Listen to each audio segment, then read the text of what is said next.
Hvernig liður núna?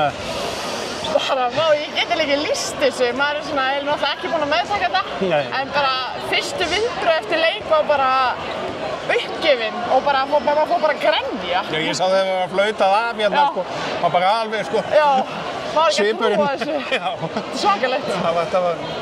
Þetta var stóð tæft og hérna kannski gerði þetta ennþá meira spennandi í lokin. Já, auðvitað þurftum við að gera þetta eitthvað spennandi í staðinn fyrir að halda þessu bara áfram í 7 mörkum, þú veist, en bara, þú veist, auðvitað. Sigur, ég meina. Ég meina, maður var alveg farin að hugsa um það, skilur, að við værum búnar að vinna pretty much, en svo bara gerðu þær áhlaup og við kannski bara svolítið sofnuðum á verðinum, sko. Já, en þetta byggði við. Þetta tökum við sem betur fer og við erum bara ánægðir með þetta. Og fyrsta íslenska kvennaliðið til að vinna Evrópumeistaratitil og svo þar ofan eftir markadrottning, þannig að þetta er tvöfald gleði. Þetta er ekki slæmt, sko.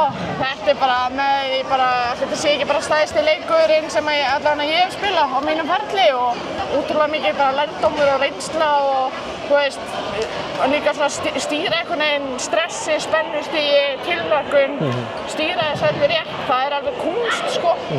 Og mér fannst við bara að gera það, við bara stóðum okkur bara eins og hetjur hérna það. Já, og þetta kannski svolítið erfitt snúið að bíða í viku eftir leik. Ég var einmitt að segja það við einhvern áðan, ég sagði þetta er bara búið að vera bara svona 2 vikna, bara svona pínu pynting, bara út af því að maður er bara að bíða, þú veist.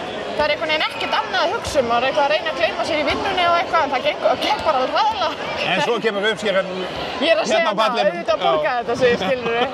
En náttúrulega bara líka frábært að við hefum fengið líka, þú veist, tækifæri á því að einbeita okkur bara á Evrópu. Það er alls ekkert sjálfgefið, við sjáum að þær eru að spila 2 leiki í úrslitakeppninni hana. Þú veist, þannig að bara stórt hrós að HSÍ bara fyrir að setja þetta upp svona. Við erum náttúrulega bara þvílíkt þakklátar fyrir þetta. Þannig að það verður aðeins vegnað í kvöld og svo það verður bara gallinn aftur á þriðjudagskvöldið. Svo bara lenda á morgun og svo bara áfram.